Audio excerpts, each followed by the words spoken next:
नीलम जी अगर हैं इस पैनल में तो नीलम मिश्रा, सबसे कठिन चुनाव कहा हेमंत सोरेन ने इस चुनाव को, और कल्पना सोरेन को बता दिया man of the one man army. तो नीलम, कैसे ये कठिन चुनाव था, और संघ ने अगर पेनिट्रेशन उधर किया, अगर बटेंगे तो कटेंगे, एक है तो सेफ है, महाराष्ट्र में चल गया, ये झारखंड में चलता हुआ क्यों नहीं दिखा? देखिए गरिमा जी, कठिन चुनाव वाकई कठिन चुनाव था। ऐसा लग रहा था जैसे कि रसिया और जापान का युद्ध चल रहा है।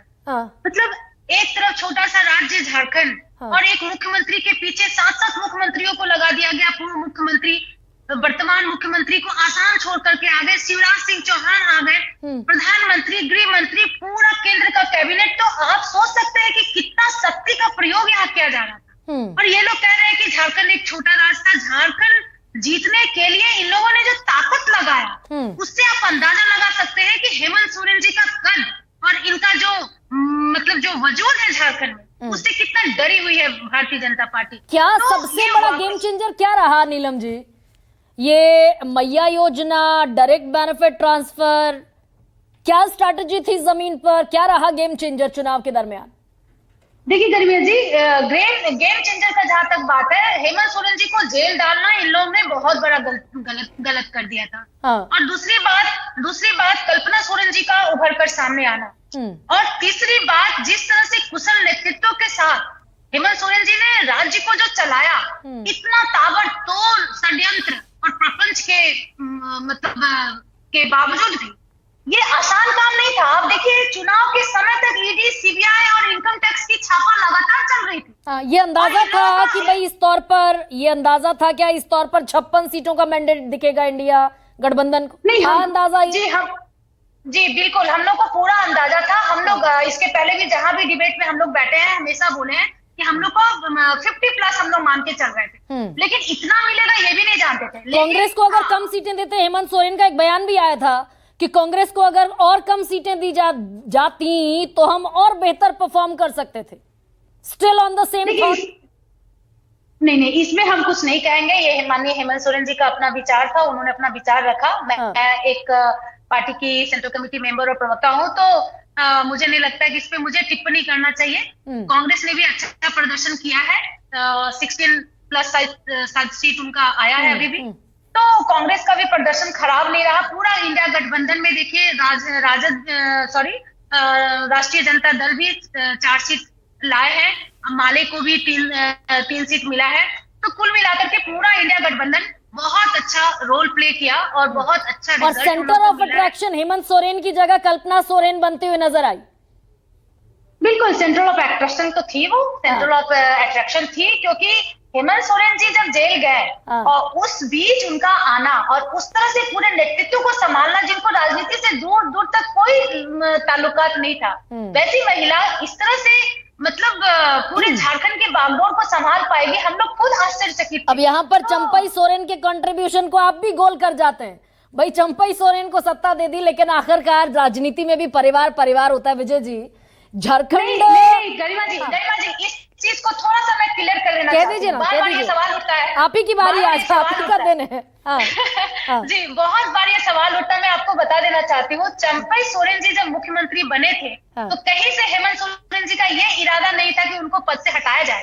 आपको पता होगा, जब हेमंत सोरेन जी जेल में थे, वहीं पे उनको खबर मिल गया था कि हेमंता बिस्वा शर्मा उनको पूरा ट्रैप में ले लिए हैं। आज मैं खुल के बताती हूँ आप लोग, और वो पूरी तरह से महाराष्ट्र का जो गेम था, वो झारखंड में उस गेम को रिपीट करना चाह रहे थे कि हेमंता चंपई सोरेन जी के माध्यम से कई नेताओं को लेकर के चले जाएंगे और झारखंड मुक्ति मोर्चा का 2 भाग हो जाएगा, पार्टी डिवाइडेड हो जाएगी, सरकार गिर जाएगी। तो ये जब हेमंत सोरेन जी को पता चला, तो फिर वो अपना रणनीति चेंज किए, और जब जेल से इत्तेफाक था, लकीली वो जेल से निकले और ये सारी बातों को तहकीकात किए, तो वाकई सब सही पाया गया। तो ये एक बड़ा खुलासा भी नीलम मिश्रा कर रही हैं। और जब आप पहली दफा तस्वीरें जो सामने आई थी देश के गृह मंत्री के साथ, हिमंता बिस्वा ही चंपई सोरेन के बगल में बैठे हुए थे, हिमंता बिस्वा ही बैठे हुए थे। विजय जी, अब क्या झारखंड और महाराष्ट्र को जो हम एक कंपैरिजन में कह रहे हैं, महाराष्ट्र की जीत बड़ी है और झारखंड की जीत अपेक्षाकृत उतनी बड़ी जीत नहीं है।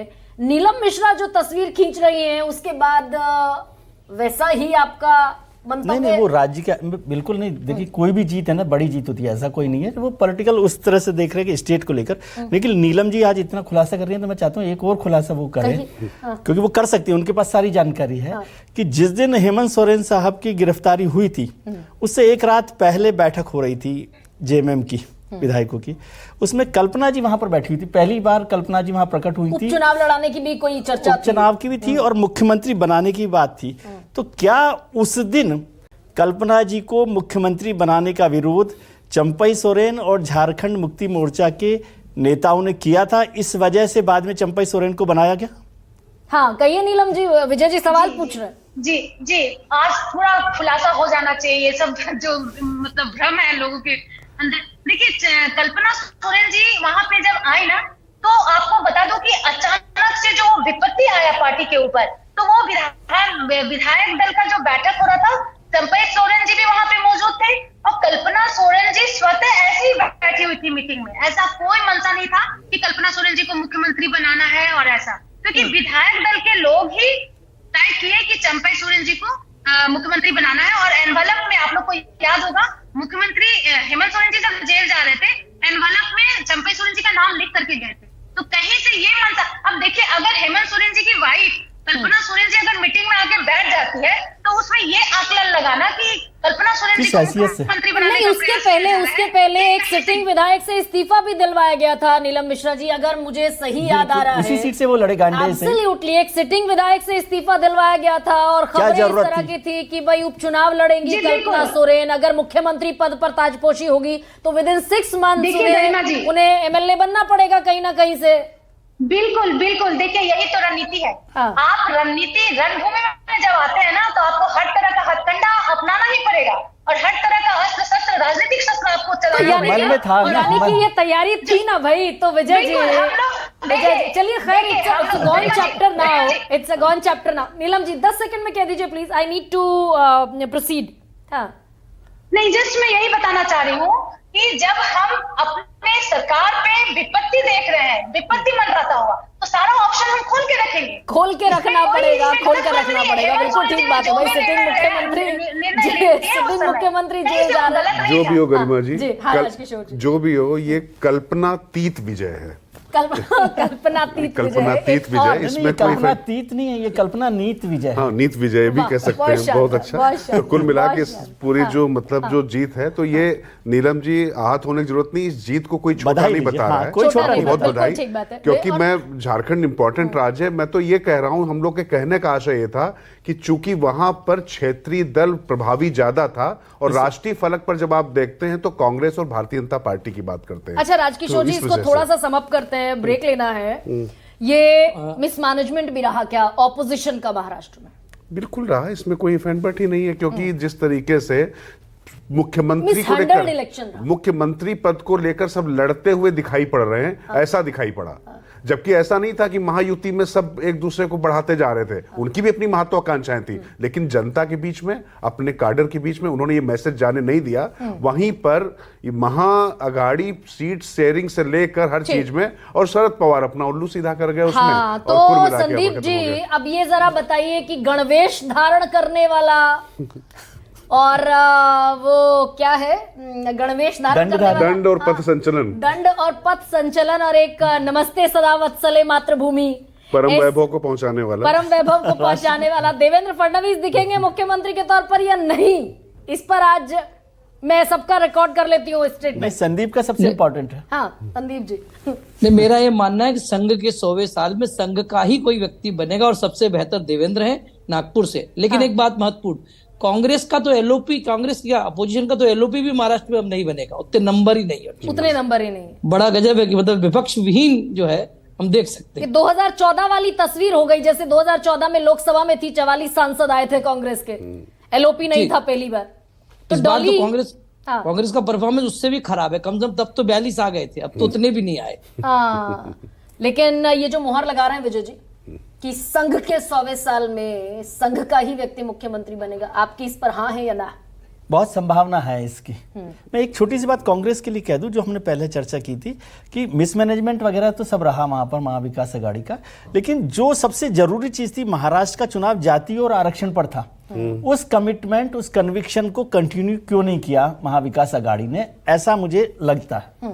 और वो एक बड़ा कारण रहा। नतीजे कुछ और हो सकते थे, कुछ और हो सकते थे। राजकिशोर, दरअसल फडणवीस की आप बात करें तो मुझे ये पूरी तरीके से अब लगता है 100 सीटों के अंदर अगर भारतीय जनता पार्टी होती तो एकनाथ शिंदे को ही सीएम बनना था। बाकी जो विजय जी कह रहे हैं ना, अग्रज हैं, वो कह रहे हैं कि वहां पर एकनाथ शिंदे कमांडर हैं, सब हैं, लेकिन एकनाथ शिंदे भले ही शिवसेना शिंदे गुट में हो, लेकिन कमांडर दिल्ली में उनका भी है, निश्चित तौर पर। इसमें कोई दो राय नहीं है। तो जो कहा जाएगा वो करेंगे, इसमें भी आप कोई वो निश्चिंत रहिए। और संदीप जी तो बहुत बड़ी भविष्यवाणी ऑफ एयर कर रहे थे कल परसों, उसको मैं ऑन एयर नहीं लेकर आऊंगी। तो डॉली, महाराष्ट्र में ये स्वीकार कर लेना चाहिए क्या कि वही नैरेटिव जो आपकी जीत का पथ प्रशस्त करता हुआ नजर आया था, उसी नैरेटिव को आपने अनाथ कर दिया, संविधान का नैरेटिव, आरक्षण का नैरेटिव?